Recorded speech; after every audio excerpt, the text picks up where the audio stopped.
Hello, good morning. I hope you're all well and that you've had a good week. I've got so much to talk about that is sampler related today. I have stitched up a storm this week and I've got two finishes to show you. But first of all, I would like to talk about Emily and Lucy. I released Emily on Thursday and this is such a pretty sampler, very feminine, very pretty, and also very Christmassy. I thought this one would be a lovely project to work on over the holidays. Emily stitched her sampler in the Convent of Mercy in Chelsea. She was a pupil there. And the sampler has a lot of elements that you see on the little Catholic prayer cards. I remember these prayer cards that my mother had when I was young. The fonts that she's used are very elegant and I love all these little dividing bands. That one is very pretty. Love the touches of blue on this one, and this one's my favourite. Very, very pretty. Now, the sampler, it's Aida friendly. This can be worked on Aida or linen. It was stitched with cross stitch over 2 threads plus 4-sided stitch for the Convent of Mercy, Chelsea, and the date. Emily, she had great taste in colour actually. These colours go together very, very well. The colours are mellow, they're fresh, they're colourful, which, you know, all those don't really go together, but they are. Now, let's have a little look at her booklet where I've got some information about Emily. When this sampler came, the original sampler, it came with family history and a letter from a nun at the Convent of Mercy that confirmed that Emily had been a pupil there. Emily Augustine Marie Wildhack was born in 1864 in Chelsea, London, to Robert, who was born in Vienna but became a naturalised British citizen, and her mother, Marie Josephine, who was born in Belgium.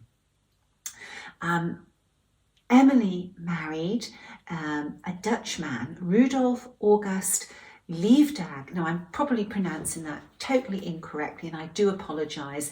Levedag. They married in 1890 in the City Hall in Amsterdam. Rudolf was a hotel owner. He died in 1901, leaving Emily to raise a son and a daughter.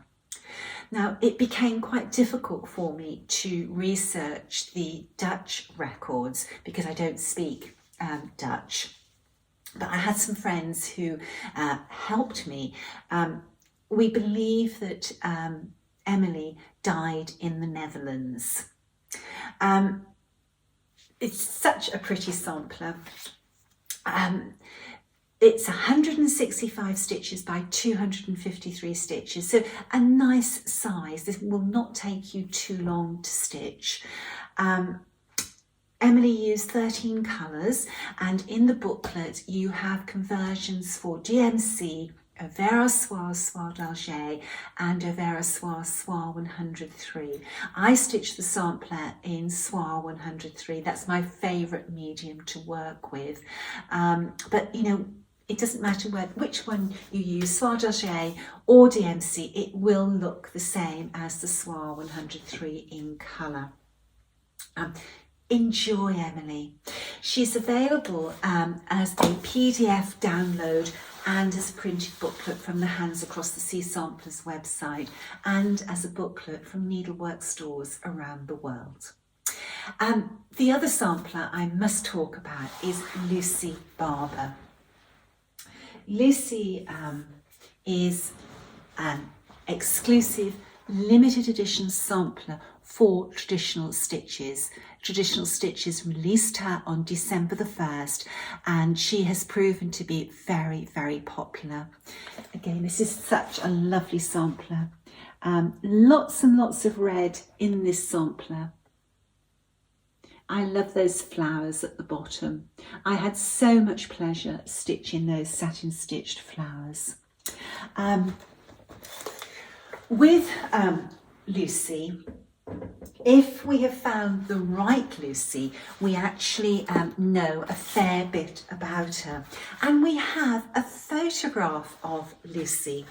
It's always extra special when you know what the girls looked like. Now, this photograph was taken before 1873, before Lucy was married. She looks very smart in this photograph, and I bet you that she had red in that outfit. If that was a colour photograph, I think we would be seeing a lot of red. She loved red, a girl after my own heart. I've got my red shoes on in honour of Lucy today. We also have a photograph of her husband, Edward. There we are.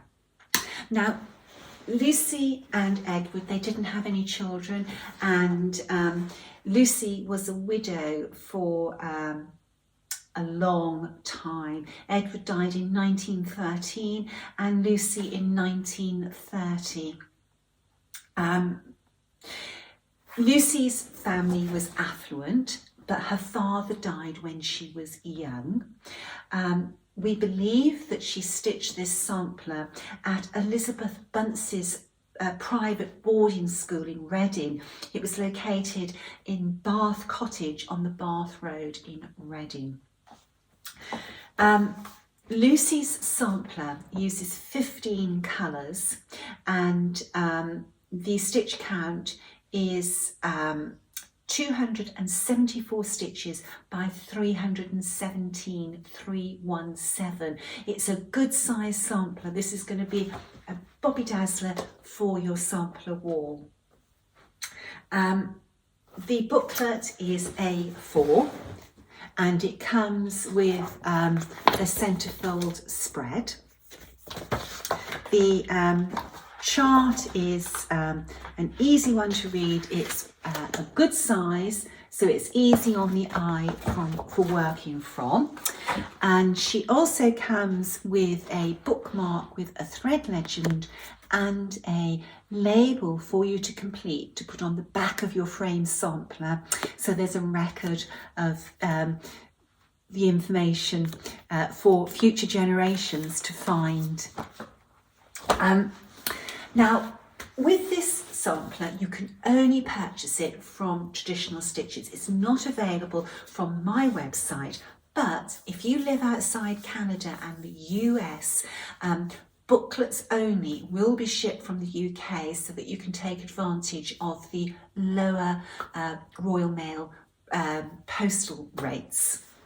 It's quite expensive to ship from the US and Canada. Now, Janice has had a beautiful fob designed specifically for Lucy Barber. So Minnie McBeans have designed this fob for Janice Traditional Stitches, and the image that's been used is where Lucy stitched her name on the sampler with this beautiful satin stitched flower, and the design, the charms are specific to Lucy. Very, very pretty. Sue of Minnie McBeans went with flowers because Lucy stitched a lot of flowers in her sampler. Now, this fob can't be purchased. This fob comes as a gift from Janice, and I believe there is a set number of those, and to qualify for the gift you need to buy the full kit. That would be chart, fabric and thread, but there is only so many, so I suggest that you go to Traditional Stitches website and read what Janice has written about these fobs. Very, very pretty, and I feel very blessed to have one, and I'm using this now on my red scissors for the month of December.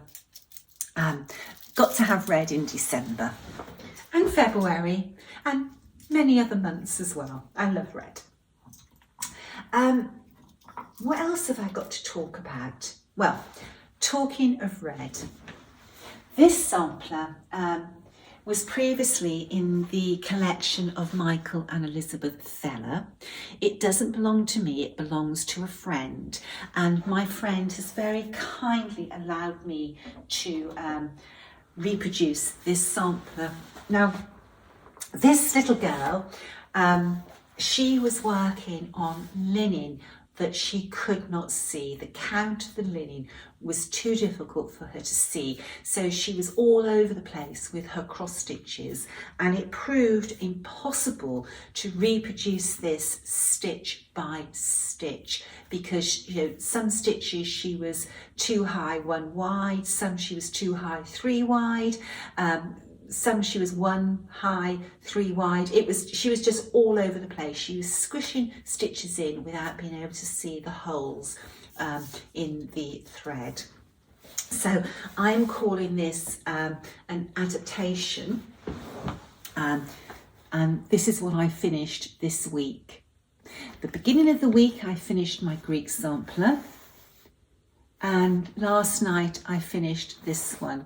So I'm off to the framers on Tuesday to get some backing board so I can stretch and lace and get these framed. It's been so cold here that I've been wearing a lot of woolly jumpers, and yesterday it was just you could not get warm, so I put on one of my chunkiest, fluffiest jumpers, and unfortunately some of the fluff has got onto my stitching. So what I need to do before I have this framed is to get my LED magnified tweezers out and go all over this, pulling any fibres that have come off my jumper into my stitching. I normally have to do that for dog hair, but on this one it's going to be fibres from my fluffy jumper. Do you know, it's been so cold in the UK. I think probably this just must be one of the coldest Decembers ever. Yesterday we had snow at Poldhu Cove, and that is a very rare occurrence. At the moment, the road leading down to the cove, it's just sheet ice. We're meant to be going out for lunch today. I don't know if we will be going. I don't fancy driving down the lane. I might be sort of skiing down the lane in the car. We shall have to see if this ice melts as the day goes on. The snow is starting to melt in the garden. We've just got patches now. Okay, what else do I want to talk about? I was very, very lucky to get one of these really beautiful charms that Minnie McBeans did for Hobby House Needleworks. Look at that, isn't that a pretty charm?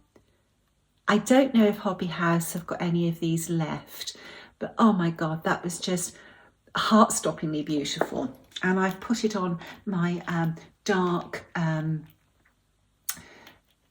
and lock case. It goes very pretty against that. One thing I wanted to mention, I've had a message from a needleworker who watched my video a few weeks ago querying the name of this book. So if I hold it up and you freeze the screen, you will be able to jot down the name of the book. It's Marion Nichols' Encyclopedia of Embroidery Stitches, including Crewel. Now this is an old book. You know, the stitch diagrams are hand drawn rather than, digitally produced. This was the book that featured the stitch that I was looking for that appeared on Edith Levi's sampler. So there we are for the needleworker who needed the name of the book. The other samplers that I'm showing on the table today are the needlework of Georgie Sansum. I do have to say I am so touched by the number of people who are stitching these samplers. those are Georgie's 3 samplers. And it's nice that these 3 samplers have stayed together. Now, I know that many of you are stitching the Honesty Motto sampler as a block pin cushion. And I know that Brenda Brenda and the Serial Starter are, she's actually stitching the Honesty one as a block pin cushion. These are such sweet little samplers, and I'm very, very grateful to everybody who has purchased the booklet and the PDF download. These came back into stock this week. I've really struggled to keep up with the demand for these booklets. With the booklet, it's a slightly different format to how we normally produce our booklets. You've got the backstory for Georgie and the thread legend, and then you have the primer, her little coloured sampler, and then you have her Honesty Motto sampler, and then the following graph pages are my adaptation for using for making this into a block pin cushion. These are all taken from her marking sampler and made to work with the Honesty Motto sampler. Okay, I think that's all I have to talk about with regards to samplers this week. It's only a quick video, I'm afraid, but hopefully when I'm back next week, some of the deliveries I'm waiting for would have arrived, and I'll have some goodies to show you.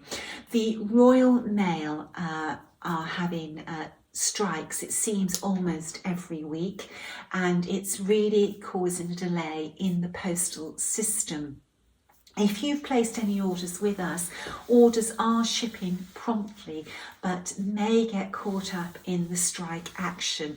I was been waiting 2 weeks for something that was sent tracked and was meant to be here next day.